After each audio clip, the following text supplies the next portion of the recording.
அனைத்து மாணவ செல்வங்களுக்கும் காலை வணக்கங்கள் உரித்தாகட்டும்.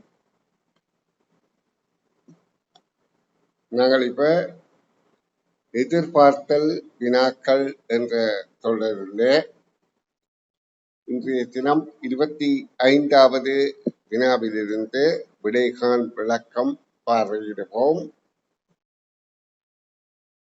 இந்த வினாக்களுக்கு விடையளிக்க பழகிறதன் மூலம், அதாவது வாசித்து விளங்கி கிரகித்து விடையளிக்க வேண்டும். விளங்கி என்பதுதான் கிரகித்து, அதாவது கேள்வியை வாசிக்க வேணும், அந்த சொற்களின் கருத்தை புரிந்து கொள்ள வேணும், அந்த வாக்கியங்களுடைய கருத்தை புரிந்து கொள்ள வேண்டும். அதை புரிந்து கொள்ளுகின்ற போது அதற்கு எவ்வாறு விடையளிப்பது என்ற நிலை எங்களுக்கு தெரிய வரும். அப்படி தெரிகின்ற போது நாங்கள் இந்த பரீட்சையில எங்களால் முடிந்தளவு புள்ளிகளை பெற முடியும். இவ்வாறு நாங்கள் எங்களால் முடிந்த புள்ளிகளை பெறுவதுதான் எங்களுடைய முயற்சி. அதுக்கு மேலே கிடைக்கிற பொறுப்புகளை ஏற்றுக்கொள்வதுதான் எங்களுடைய பொறுப்பு. ஆகவே அன்பு குழந்தைகளுக்கு நான் சொல்லக்கூடியது என்னென்றால், நீங்கள் இந்த அதிகாலையிலே எழுந்திருக்கிறீர்கள். அப்ப இந்த வேலையை மிக பிரயோசனமாக கழிக்கணும் என்றால், ஆசிரியர் சொல்லித்தரத மிக கவனமாக கேட்டு விளங்கி கொள்ளுங்கோ. நான் இங்கோடும் மிக கஷ்டமான கேள்விகளை கையாளுறதில்லை. ஆனா கஷ்டம் போல தோன்றதுதான் கேள்வி. ஆனா கஷ்டமான கேள்வி அல்ல, கஷ்டம் போல தெரியும். அப்ப கஷ்டம் போல தெரியுது, கஷ்டம் இல்லை என்றால் எல்லா கேள்விகளும் அப்படித்தான். நாங்கள் அதை திரும்ப திரும்ப வாசித்து விளங்கி கொண்டால் அது இலகு என்பதுதான் அதனுடைய நிலைப்பாடு. சரி, நான் இப்ப உங்களை உற்சாகம் ஊட்டுவதை முதல் என்னுடைய கடமையாக இருக்கிறேன். ஏனென்றால் நீங்க மனிதர்கள், ஒரு மனிதரை பொறுத்தவரையில முதல்ல அவனுக்கு உற்சாகம் ஊட்ட வேண்டும் இந்த காரியத்துல. அப்பதான் அவனுக்கு அந்த காரியத்துல மிகுந்த ஈடுபாடு இருக்கும். ஈடுபாடு இருந்தால் நிச்சயமாக வெற்றி அடையலாம். அப்ப நீங்கள் மனதளவில உங்களை நீங்கள் உற்சாகப்படுத்துறது அடுத்த கட்டம். இப்ப தினசரி ஆசிரியர் சில வார்த்தைகள் சொல்றது உங்களை உற்சாகப்படுத்துறதுக்கு. ஆனா நீங்கள் உங்களை உற்சாகப்படுத்தி நீங்கள் உங்களை வழி நடத்தினால் நீங்க மிகச் சிறப்பாக வாழ முடியும். ஏனென்றால் நீங்களாம் சின்ன பிள்ளைகள், 10 வயது பிள்ளைகள், இன்னும் இவ்வளவோ நீண்ட காலம் வாழ இருக்கு. அப்ப நீங்க அந்த நீண்ட காலம் சுகமாக, மற்றவர்களுக்கு நல்லதாக, பெற்றோருக்கு சிறப்பானதாக இருக்கணுமாயிருந்தால் நீங்க கவனமாக கற்க வேண்டும். அதான் உங்களோட கடமை. இப்ப உங்களுக்கு இருக்கிற பெரிய பொறுப்பு படிக்கிறது. அப்ப நீங்க மிகுந்த அக்கறையோட படிப்பீர்களா இருந்தால் உங்களுடைய பெற்றோரும் சந்தோஷப்படுவார்கள், நீங்களும் எதிர்காலம் சிறப்பாக இருக்கும். அந்த பெறுபேர் எப்படியும் பெறட்டும், அதை பற்றி பரவாயில்லை. ஏனென்றால் நாங்கள் எங்களோட முயற்சியை செய்தால் சரி, எங்களுக்கு கிடைக்கிறதே எதுவும் கிடைக்கட்டும், அதை பற்றி எங்களுக்கு கவலை இல்லை என்று கூறிக்கொண்டு நான் இப்போ உங்களுக்கு பயிற்சித்தாளை காண்பித்து விடை காணுகின்ற விளக்கம் சொல்லித்தர போற பிள்ளைகள். நீங்கள் கவனமாக அதை பார்த்து புரிந்து விடை எப்படி அளிக்கிறேன் என்பதை நீங்க புரிந்து கொண்டால் இவ்வகையிலான வினாக்களுக்கு நீங்களும் விடையளிக்கக்கூடிய ஒரு சிறந்த ஆற்றலை பெறுவீர்கள். ஏன்னா இது நான் முற்றிலும் வித்தியாசமான வினாக்களைத்தான் உங்களை கேட்கிறேன். காரணம் என்றால் நீங்க எதிர்நோக்கிற பரீட்சையில கடந்த கால பரீட்சைகளோ அப்படியே கேட்கப்பட மாட்டாது. ஆனா அந்த கருத்துக்களை ஆதாரமா வைத்துத்தான் கேள்விகள் கேட்கப்படும். அப்ப வித்தியாசமா கேட்கப்படும். அப்ப நாங்கள் ஏதோ ஒரு வித்தியாசமா அதை எதிர்நோக்கினால் அந்த எந்த வித்தியாசத்தோட வர கேள்வியையும் எதிர்கொள்ளக்கூடியதாக இருக்கும். இப்ப நாங்கள் இது 25வது கேள்வி, 24 என்ற இலக்கத்தோடு இருக்கிறது, பரவாயில்லை. சரி, இந்த கேள்வியை பாருங்க. இவ்வுருவில் உள்ள சதுரங்களின் எண்ணிக்கை யாரு? அப்ப எங்களுக்கு சதுரம் என்றால் தெரியணும். நாங்கள் கடந்த வகுப்புல பார்த்தனாங்கள் படிவங்கள்ல சதுரம் என்றால் 4 பக்கங்களும் சமமானவை. அதாவது அந்த சதுரம் என்பது ஒரு 4 பக்கங்களை கொண்ட ஒரு மூடிய வடிவம். அதன் 4 வடிவங்களும் 4 பக்கங்களும் சமமானவை. அப்ப அது நிலைக்குத்து செங்குத்து கோடாக இரண்டாக இருக்கிற பட்சத்துல மூடிய அந்த வடிவத்துக்கு 4 கோணங்கள் வரும். அது 4 செங்கோணங்களாக இருக்கின்றது. அப்படி அது 4 செங்கோணமாக இருக்கின்றபடியால் அந்த வடிவங்களை 4 முறைகள்ல 4 சந்தர்ப்பங்களாக வகைகளாக மடிக்கின்ற போது 4 அதாவது 4 சோடி சம பாகங்கள் வரும். அப்ப 4 சமச்சீரச்சுக்கள் உள்ளன நாங்கள் கற்ற நாங்கள். அப்ப இதுல கேட்கப்படுது இப்ப சதுரங்களின் எண்ணிக்கை கேட்கப்படுகின்றது. அப்ப உங்களுக்கு இதுல முதலாவதாக இந்த ஒரு சதுரத்தை எடுத்துக்கொண்டோமாக இருந்தால் இதிலே எத்தனை சதுரம் இருக்கு பார்த்தால் எங்களுக்கு மற்றதுகளை கணிக்கிறது சுலபமாக இருக்கும். இப்ப இப்படியான ஒரு சதுரத்துல இருக்கிற சதுரங்கள் எத்தனை பாருங்க. உள்ள இருக்கிறது 1 2 3 4. இனி இதே நேரம் இதுல வெளியிலே ஒன்று இருக்கின்றது 5. அப்ப இதற்கான வரைவிலக்கணம் என்னென்றால் உண்மையிலேயே இதற்கான வரைவிலக்கணம் அதாவது ஓர் 1 1 ஈரி 2 4 அப்போ 1 4 5 என்பது. அப்ப இதே போல இப்படியான ஒரு சதுரத்தை தந்துவிட்டு நல்லா கவனித்துக் கொள்ளும். நீங்க கவனிக்கிறதான் நான் உங்களுக்கு முதல் கேட்டுக்கொண்ட செயற்பாடு. இப்படியான ஒரு சதுரத்தை தந்துட்டு உங்களை கேட்கப்பட்டால் இதிலே 2 நிரை இருந்தது. அதால்தான் நாங்கள் ஓர் 1 1 ஈரி 2 4 என கண்டுபிடித்து 2ஐயும் கூட்டினாங்கள். இதுல 3 நிரை இருக்கின்றது. நல்லா அவதானித்துக் கொள்ளுவோம். அப்ப நாங்க இதுக்கு என்ன செய்யணும்?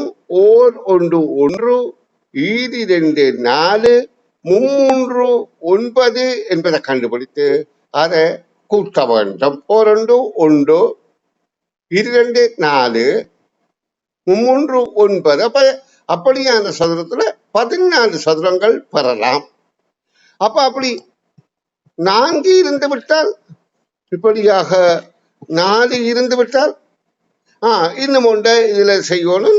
நாங்க 16 கூட்டினால் 60 கிடைக்கும். 60 இதுல 60 சாரி 30 சதுரங்கள் கிடைக்கும். 60 அல்ல 30. இதை கூட்டினா 14 16 30. அப்ப இன்னும் ஒன்று கூடுதலாக இருந்து விட்டால் இப்படியாக 5 கிடைத்து விட்டால் 5 என்றால் நாங்க இன்னும் ஒன்று 5 25 கூட்டினால் அப்ப 30 25 கூட்டினா 55 வரும். அப்ப உங்களுக்கு இந்த விடயம் புரிந்து கொண்டால் எதிர்காலங்களில் எப்படி கேள்வி கேட்டாலும் நீங்கள் விட காணக்கூடியதாக இருக்கும். அப்ப இதுல 5 சதுரங்கள் இருக்கு. இதிலேயும் 5 சதுரங்கள், இதிலேயும் 5 சதுரங்கள். இதுல ஈரி 2 4 என்ற சதுரம் தான் இருக்க ஒழிய 3 9 என்கின்ற இந்த மாதிரியான சதுரம் ஒன்றும் இங்கே உருவாகவில்லை. அதே போல நன்னாங்கு உள்ள சதுரம் உருவாகவில்லை. அப்ப கேள்விக்கான விடை இந்த 3ஐயும் கூட்டினால் 15 என்பது ஆகும். இப்ப உங்களுக்கு கேள்வி புரிந்திருக்கு. கேள்விக்கான விடை 15. சரி பிள்ளைகள், இனி அடுத்த வினாவுக்கு விடை காண் விளக்கம் தரப்போறேன். இப்ப நான் திரும்ப திரும்ப உங்களை கேட்டுக்கொள்கிறேன் என்றால் நீங்கள் அவதானிப்பதன் மூலம் புரிந்து கொள்வீர்களா இருந்தால் உங்களுக்கு பரீட்சையில சிறந்த பெறுபேறு எடுக்க இது ஓரளவு வழிகாட்டும். சரி, இப்ப இதுல இவ்விருவில் உள்ள செவ்வகங்களின் மொத்த எண்ணிக்கை காண்பதற்கான இலக்கு வழி என்று கேட்கப்படுகிறது. ஏன் இந்த இலக்கு வழியை சொல்லித்தாரன் காட்டித்தாரன் என்றால், நீங்கள் எப்படி கேள்வி வந்தாலும் வாசித்து புரிந்து விடையளிக்கிறதுக்காக. இந்த உருவில செவ்வகம் என்பது எங்களுக்கு தெரியும். நாங்கள் செவ்வகத்தை பற்றி கற்றிருக்கிறோம். இப்ப சதுரத்தை பற்றி கற்றதை சொன்னேன். 4 பக்கங்களும் சமன், 4 கோணங்களும் சமன், 4 சமச்சீரச்சுக்கள் உண்டு. அப்ப அதாவது 2 நிலைக்குத்துக்கோடும் 2 கிடைக்கோடும் கொண்ட மூடிய வடிவம் சதுரம் என்று கண்டுகொண்டோம். அதே போல இதில் என்ன வரவிலக்கணம் என்றால், எதிரெதிர் பக்கங்கள் சமன். அதாவது இதுக்கு நீளப்பக்கத்துக்கு நீளப்பக்கம் சமன், அகல பக்கத்துக்கு அகல பக்கம் சமன். எதிரெதிராக இருக்கிற பக்கங்கள் சமன். அப்ப இப்ப கேட்கப்படுது, இந்த வடிவத்தில் இருக்கிற சதுரங்களின் செவ்வகங்கள் இது. இந்த செவ்வகங்களின் மொத்த எண்ணிக்கை யாது என்றால் என்னென்று விட கண்டுபிடிக்கிறது. அப்ப இதுக்கு மட்டுமல்ல, இதே போல எப்படி வந்தாலும் கேள்விக்கு விடையளிப்பதற்காக நான் உங்களை பயிற்சி அளிக்கிறேன், பாருங்க. இப்ப இதுல இருக்கிற செவ்வகங்களின் எண்ணிக்கை 1, 2, 3, 4. இப்ப இந்த இலகு வடிவம் முதல் சொல்லித்தாரன். இப்படி 4 செவ்வகம் இருந்தால் இதுல இருக்கிற மொத்த செவ்வகங்களுடைய எண்ணிக்கை எவ்வளவு என்று கேட்டால், இந்த 1, 2, 3, 4 கூட்டினால் 10 என்பது ஆகும்.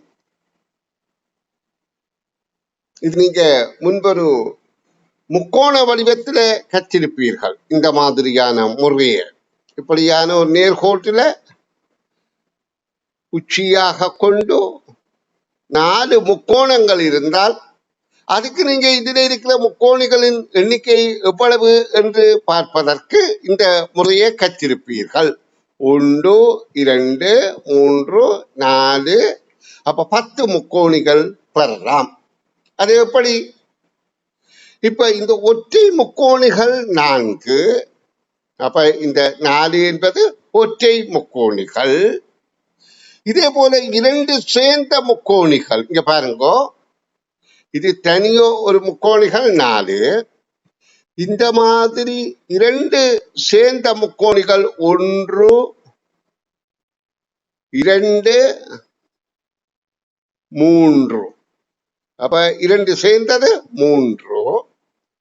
இனி 3 சேர்ந்தது எத்தனை கிடைக்குது என்று பார்ப்போம். 3 சேர்ந்தது 1,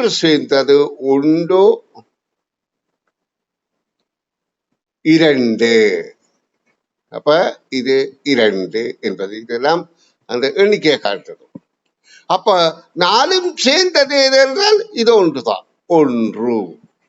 அப்ப இதை நாங்கள் 1, 2, 3, 4 என்ற 4ஐயும் கூட்டி 10 என்று விட கண்டுபிடித்தார்கள். இதே போல இதுல தனித்தனியாக இருக்கிற 4 இது 4. இதுல பிறகு 3 எது என்றால் இவ்விரண்டாக இருக்கிறது 3. இங்க பாருங்க, 1, 2, 3. இவ்விரண்டாக இருக்கிறது 3. அடுத்தது 3, 3ஆக இருப்பது 2. நீங்க இப்ப என்னை விட மிக வேகமாக புரிந்து கொண்டிருப்பீர்கள். இந்த 3, 3ஆக இருக்கிறது 2. முழுவதுமாக இருப்பது 1. அப்ப 1, 2, 3, 4 இதில் கண்டுகொள்றீர்கள்.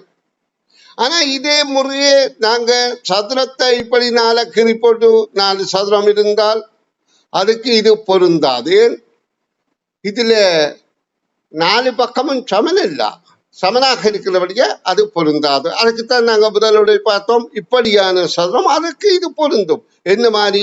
1, 1, 2, 4. இப்படி அடுத்ததை பார்த்தோம், 1, 1, 2, 4, 3, 9, 14. இப்ப உங்களுக்கு விடயம் புரிந்திருக்கும் என எதிர்பார்த்து கொண்டு நான் அடுத்த வினாவுக்கு போறேன். அப்ப இதற்கான காண்பதற்கான இலக வழி 1 2 3 4 கூட்டுவது. இனி நாங்க 26வது வினாவுக்கு, அது உண்மையிலேயே பயிற்சியில 27, இதுல 26 இருக்கும். அந்த வினாவுக்கு விடை காணுகின்ற விளக்கத்துல ஈடுபடுவோம். இப்ப இங்க பாருங்க, இது ஒரு எழுத்து கோலம். எண்களுக்கு இடையில கோலம் இருக்கிற மாதிரி இது எழுத்துக்கள் இடையில கோலம் இருக்கின்றது. இந்த கோலத்துல முதல் அடைப்பில ஆங்கில நெடுங்கணக்கில முதலாவது, இரண்டாவது, மூன்றாவது எழுத்து வருகிறது. அப்புறம் ஒழுங்கிலே இருக்குது. அப்ப இதுக்கு அடுத்ததாக வருகின்ற கோலத்தை நாங்கள் ஒற்றுமை பார்க்க, இதுல என்ன நடக்குது? இரண்டாவது, மூன்றாவது, நான்காவது எழுத்து வருது. அப்போ ஒன்று தாண்டி அடுத்த எழுத்து வந்திருக்கு. சக ஒரு எழுத்து தாண்டி இருக்கு. ஆனா அடுத்ததுல இதுக்கு அடுத்ததாக சி பெறவில்லை இங்க. ஆனா இதுல ஒரு வித்தியாசமா இருக்குது. என்ன வந்திருக்குது? டி இருக்குது. அப்ப டி என்பது இங்க நாலாவது எழுத்து. 4 5 6 என்று வருது. அப்ப இங்க 2 எழுத்து தாண்டி இருக்கு. இதுல இருந்ததாவது இந்த முதலாவதாக வருகிறது 2 எழுத்து தாண்டி இருக்கு. அப்ப அடுத்தது 3 எழுத்து தாண்டி இருக்கொண்டு பார்ப்போம். அதாவது முதல் எழுத்து 1 தாண்டினது, அடுத்த 2 தாண்டினது, அப்ப 3 எழுத்து தாண்டி இருக்கா? 3 எழுத்து தாண்டி இருக்கு. டி தாண்டி, இ தாண்டி, இ தாண்டி, எஃப் தாண்டி, ஜி வந்திருக்கு. டிஇஎஃப்ஜி. அப்ப இது 7வது எழுத்து வந்திருக்கு. 4ஓட 3 கூட்டினால் 7 தானே. அப்ப 3. அப்ப இதுல வர வேண்டிய முதல் எழுத்தை தாண்டி இருக்கணும். உங்களுக்கு புரிகின்றது இந்த கோலத்துல 4. அப்ப 4 என்றால் 1 H 2 I. அப்ப GH IJK. அப்ப அடுத்தது ஏ என்பது இங்க மறைந்திருக்கும். அப்ப இங்க வர வேண்டியது கே ஆக இருக்கும். இது 3வது, இது 4வது எழுத்து. அப்ப கே இலே ஆரம்பிக்கிற எழுத்து தொடர் இதுதான். KLM. KLM. இப்ப மாணவ செல்வங்களுக்கு இந்த எழுத்துக்களின் தொடர், எழுத்து கோலங்களின் தொடர், இது ஒரு கோலத்தொடர். எண்கோலம் மாதிரி எழுத்துக்களின் கோலத்தொடரை இனங்காணக்கூடிய ஆற்றல் உங்களுக்கு கிடைத்திருக்கும் என எதிர்பார்த்து கொண்டு, நான் மத்திய பக்க வினாவில ஓரிரு வினாவாவது உங்களுக்கு கற்பிப்பதற்கு முற்பட போறேன். அப்ப கவனமாக செவிமடுங்கள். இப்ப நாங்க இதுல 27வது வினா என்று இருக்கின்றது. 28வது வினா. சரி, 27 என்று வைத்துக் கொள்வோமே. இந்த வினாவுக்கு விடையளிக்கிற விளக்கத்தை பார்ப்போம். 4321 எனும் எண்ணிலிருந்து இப்பெண்ணில் உள்ள இலக்கங்களை பின்னால் இருந்து முன்னால் எழுதும் போது கிடைக்கும் எண்ணை கழித்தால் கிடைக்கும் எண் யாது என்பது கேள்வி. இப்ப நாங்கள் இதற்கு என்ன செய்யணும்? முதல் தந்த எண்ணை நாங்கள் சரியாக எழுத வேண்டும். எழுதி போட்டு அதை பின்னாலே இருந்து முன்னால மாற்றி எழுத வேண்டும். பிறகு தந்த எண்ணிலே இருந்து பின்னாலே இருந்து முன்னால மாற்றி எழுதின எண்ணை கழிக்க வேண்டும். வருகிறபடியே தெரிவு செய்ய வேண்டும். இப்ப இங்க என்ன சொல்லியிருக்கு? 4000. அப்ப 1கள் 10கள் 100கள் 1000கள் என்ற 4வது இடத்துல 4 எழுதி இருக்கிறோம். 4321. அப்போ 1கள் இடத்துல 1, 10கள் இடத்துல 2, 100கள் இடத்துல 3, 1000 இடத்துல 4. இதை மாற்றி எழுதும் போது என்றால் இந்த 1 இங்க வர வேண்டும், இந்த 2 இங்க வர வேணும், இந்த 3 இங்க போகணும், இந்த 4 இங்க போகணும். இதை இதுல இந்த கழிக்க சொல்கிறார்கள். அப்ப கழித்து வர விடைதான் இங்க விடையாக அமைக்கின்றது. அப்ப 1ல் 4 போகாது. 1 கடன் எடுத்தா 11. 11ல் 4 போனால் 7. இப்ப எங்களுக்கு இதுல இந்த விடை பொருந்தாதுன்னு தெரிஞ்சிச்சு. இப்ப இது 1 இருக்கிறபடியால் 1ல் 3 போகாது. அப்ப 11 கடன் எடுத்தா 11ல் 3 போனால் 8. அப்ப இப்ப எங்களுக்கு தெரியுது இது ரெண்டுமே பொருந்தது இதுவரையில. இனி அப்ப இது 2ல் 2 போனால் 0. அப்ப இப்ப எங்களுக்கு விடை கிடைத்து விட்டது. இதுதான் விடை. இது பொருந்தாது. அப்ப இந்த விடையும் பிழை, இந்த விடையும் முதலேயே பிழை. அப்ப கேள்விக்கான விடை 2. அப்ப இதுல என்ன தரப்பட்ட கூற்றுக்களை புரிந்து விளங்கி விடையளிக்கிறது. இனி நாங்கள் அடுத்த வினாவை பார்வையிடுவோம். 100ன் அரைவாசி பெருமானமுள்ள எண்ணுடன் 40ன் முக்கால்வாசி பெருமானமுள்ள எண்ணை கூட்டி வரும் எண்ணின் பெருமானம் 40ன் எத்தனை மடங்காகும்? முதல் அந்த எண்ணை கண்டுபிடித்துட்டான், பிறகு 40ஆல வகுத்து எத்தனை மடங்கு கண்டுபிடிக்கணும். அப்ப 100ன் அரைவாசி என்றால் நாங்க என்ன செய்யணும்? 100 2ஆல வகுக்க வேணும். 2ஆல வகுத்தால் எங்களுக்கு தெரியும் 50. அடுத்த சொல்லப்படுது 40ன் முக்கால்வாசி.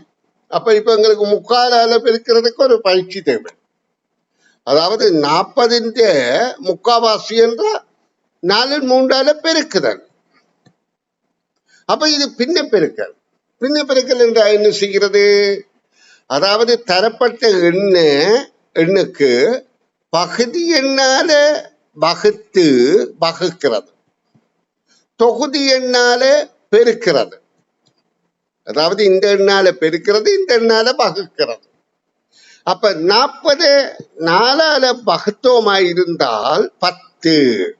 அப்ப இங்க அதாவது 40ன் 4/3 பங்கை பார்ப்பதற்கு பெருக்குவதற்கு இதை 4ஆல வகுத்தால் 10. இப்படித்தான் பட்டி போடுறது. ஒரு 3ஆல பெருக்குனா 30. அப்ப இது பிரமாணம் 30. இப்ப என்ன? 100ன் அரைவாசி 50ஓட 40ன் முக்கால் பங்கு 30 கூட்டினால் 80 கிடைக்கின்றது. அது 40ன் எத்தனை மடங்கள் காண்றதுக்கு என்ன செய்யணும்? 80 40ஆல வகுத்தால் 2 மடங்கு. அப்ப கேள்விக்கான விடை 2 என்பது ஆகும். சரி, இனி அடுத்த வினாவுக்கு விடை விளக்கம் தர முயற்சிக்கிறேன். இதுல என்னென்றால் நான் உங்களுக்கு கொஞ்சம் தெளிவாக விளங்கப்படுத்த முனைகிறதுல நேரம் பிரியமாகின்றது. ஆனா அதிகம் விளங்காம படிக்கிறத விட கொஞ்சம் விளங்கி படிக்கிறது பிரயோசனம் என்றதான் என்னுடைய கருத்து.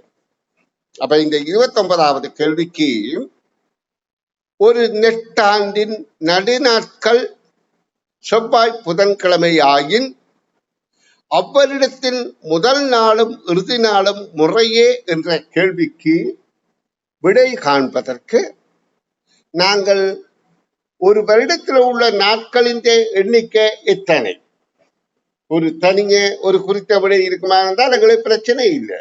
ஆனால் ஒரு வருடம் என்றது சாதாரண வருடம் என்றால் 365 நாட்களும், சாதாரண வருடம் 365 நாட்களும், நெட்டாண்டு என்கின்ற லீப் வருடம் என்றால் 366 நாட்களும் இருக்கின்றது என்பதை நாங்க படித்திருக்கிறோம்.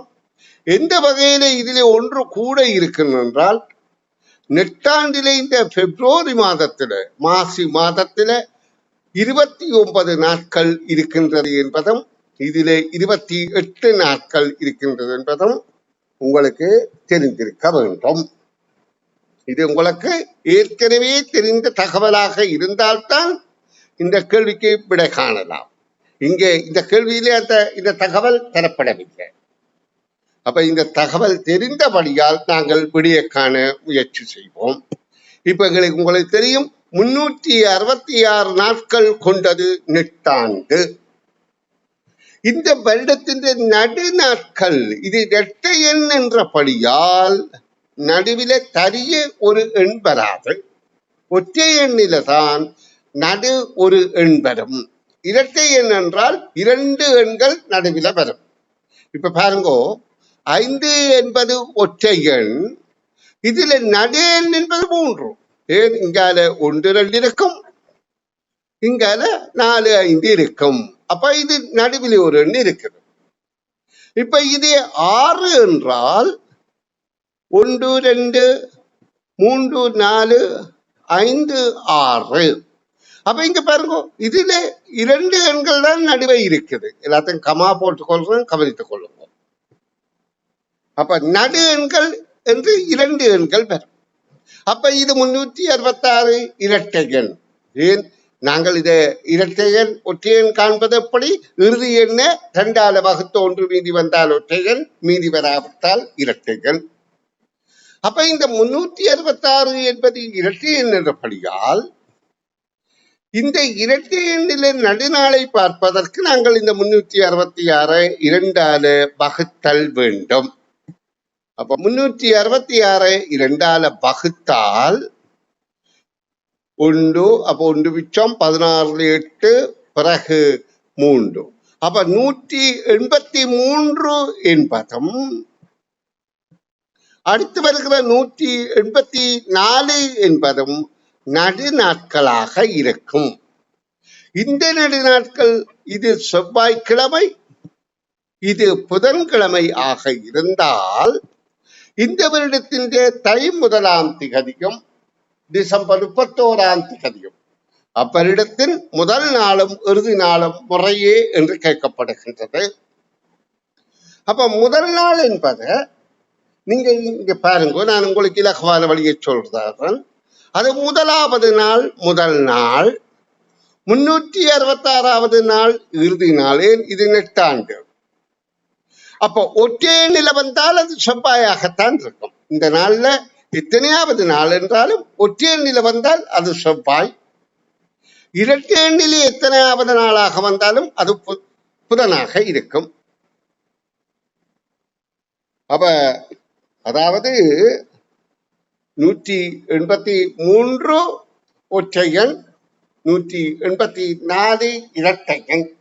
அப்ப இந்த வருடத்துல ஜனவரி 1ஆம் திகதி செவ்வாய்க்கிழமை, டிசம்பர் 31ஆம் திகதி புதன்கிழமை என்ற விடயம் உங்களுக்கு நன்றாக புரியும் என நான் எதிர்பார்க்கின்றேன். இப்ப இந்த கேள்விக்கான விடை 2வது ஆகும். நன்று. நாங்கள் அடுத்த பக்க வினாக்களுக்கு தொடர்ச்சியாக அடுத்த பக்க இந்த பக்க வினாவில இப்ப நாங்க இது 30வது வினா தான் அங்க இருக்குது. அப்ப 31வது வினாவில இருந்து தொடர்ச்சியாக பார்வையிட வேண்டும். நன்று.